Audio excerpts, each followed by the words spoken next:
morning, student. I hope good. Let's start chapter 6, exercise 6.1. 6.1 में से पहले मैंने आपको कुछ बेसिक बताए थे कि वर्ग कैसे निकालते हैं। अब क्वेश्चन नंबर पहला हम पढ़ेंगे। क्वेश्चन नंबर पहले में यहाँ पर है कि निम्नलिखित संख्याओं के वर्गों के इकाई के अंक क्या होंगे। ये 4 सवाल मैं बता रहा हूँ आपको, इसके समान अगले सारे सवाल सोल्व हो जाएंगे। पर पहले हम क्वेश्चन में वापस से जाएंगे। संख्याओं के वर्गों के इकाई के अंक क्या होंगे। तो हम सबसे पहले इसको सोल्व करेंगे। 81 की डिजिट देखेंगे, 1 का मतलब इकाई का अंक देखेंगे। इकाई का अंक कितना है? 1 है। इसका वर्ग कर देंगे, 1 में 1 का गुणा करेंगे, 1 आ जाता है। और तो इसका इकाई का अंक क्या हो जाएगा? 1 हो जाएगा। ये इसका आंसर हो गया। दूसरा देखते हैं हम, यहाँ पर 272 है, इसको सोल्व करके देखते हैं। 272 को सोल्व करेंगे, इसका इकाई का अंक कितना है? 2 है। इसका वर्ग कर देंगे, 2 में 2 का गुणा कर देंगे तो 4 हो जाएगा।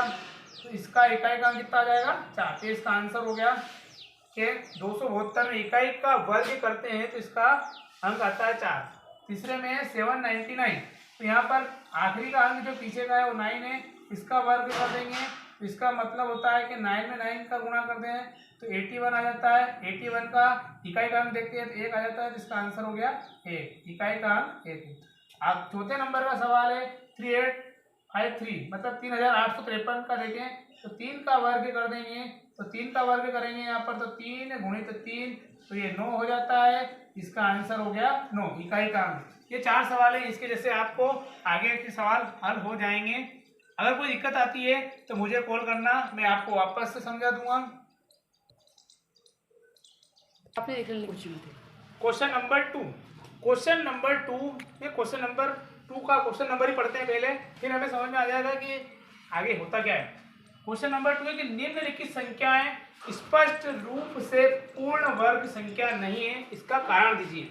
हमें खाली संख्याओं को बिना भाग लगाए, बिना गुणनखंड किए ये बताना है कि संख्या पूर्ण वर्ग है या नहीं है। तो इसके लिए मैंने 2 नियम बनाए हैं। सबसे पहला नियम है कि यदि किसी संख्या के इकाई का अंक 2, 3, 7 या 8 होता है, यदि किसी संख्या का अगर पीछे से हम इकाई का अंक गिने 2, 3, 7 या 8 होता है, वह संख्या पूर्ण वर्ग नहीं होती है। और यदि किसी संख्या के इकाई का अंक 0, 1, 4, 5, 6, 9 होता है, वह संख्या पूर्ण वर्ग होती है। ये आपके क्वेश्चन नंबर 2 में 2 नियम लगेंगे। ये नियम आपको ध्यान से नोट डाउन करना है कॉपी में और याद करना है। एक बार और रिपीट कर देता हूँ। यदि किसी संख्या का इकाई का अंक 2, 3, 7, 8 मतलब 4 अंक है, 2, 3, 7, 8 अंक होता है, वह संख्या पूर्ण वर्ग नहीं होती है। यदि किसी संख्या का इकाई का अंक 0, 1, 4, 5, 6, 9 होता है, वह संख्या पूर्ण वर्ग होती है। हमने 2 नियम पढ़े थे, पूर्ण वर्ग संख्या और पूर्ण वर्ग संख्या नहीं। ये नियम में शॉर्टकट में बता देता हूँ कि पूर्ण संख्या जो होती है, जो इकाई का अंक 2, 3, 7, 8 आ जाता है, पूर्ण वर्ग वो संख्या होती है। और जिसका इकाई का अंक 0, 1, 4, 5, 6 और 9 आता है, वो संख्या पूर्ण वर्ग नहीं होती है। सबसे पहले हम पहले सवाल में देखते हैं कि इसका इकाई का अंक देखेंगे, पीछे का लास्ट अंक 7 है। लास्ट अंक 7 के मतलब ये क्या है? पूर्ण वर्ग नहीं है, पूर्ण वर्ग नहीं है। ये पूर्ण वर्ग नहीं है, पूर्ण वर्ग नहीं है। इसके इकाई का अंक देखें तो ये 3 है, ये क्या है? पूर्ण वर्ग नहीं है। बिना गुणनखंड करें इसका इकाई का अंक कितना है? 8 है, तो ये पूर्ण वर्ग नहीं है। और यहाँ पर इकाई का अंक देखें 2 है, तो ये पूर्ण वर्ग है, पूर्ण वर्ग है। यहाँ पर इकाई का अंक देखें 0 तो पूर्ण वर्ग है। यहाँ पर इकाई अंक देखें तो नहीं है। ये भी इकाई का अंक 2 है, तो ये पूर्ण वर्ग नहीं है। और यह इकाई का अंक 0 है तो पूर्ण वर्ग है। और इसका इकाई अंक 0 है तो पूर्ण वर्ग है। हमें खाली इन 4 संख्याओं के आधार पर पता चल जाता है कि 2, 3, 7, 8 बिना गुणनखंड करे, बिना भाग लगाए संख्या पूर्ण वर्ग है या नहीं है। हमें ये 2 जो नियम बताए थे उनको याद करना है, उससे डायरेक्टली पता चल जाता है कि कौन सी संख्या पूर्ण वर्ग है या पूर्ण वर्ग नहीं है।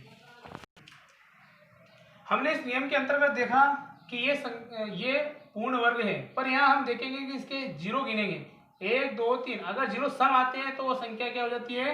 पूर्ण वर्ग है, अगर विषम आ जाते हैं तो पूर्ण वर्ग नहीं होती है। तो 1 2 3 ये पूर्ण वर्ग नहीं है, क्योंकि इसके 1 2 3 पीछे 3 जीरो है, मतलब विषम अंक है, विषम जीरो है, इसलिए ये संख्या पूर्ण वर्ग नहीं है।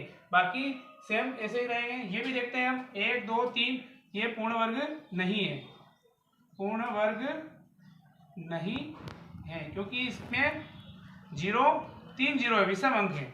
Thank you. अब हम क्वेश्चन नंबर 3 की बात करते हैं। क्वेश्चन नंबर 3 में है यहाँ पर कि निम्नलिखित संख्याओं में से किस संख्या का वर्ग विषम संख्या होगा।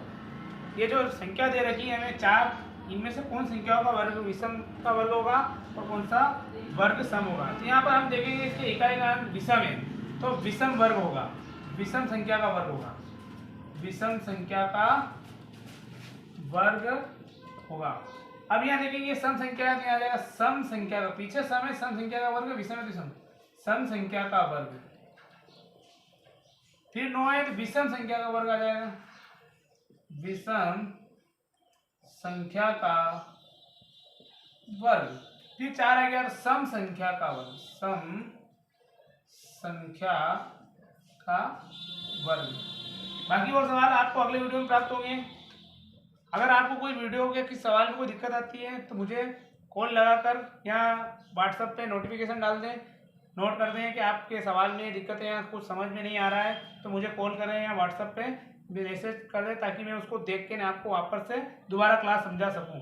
Thank you.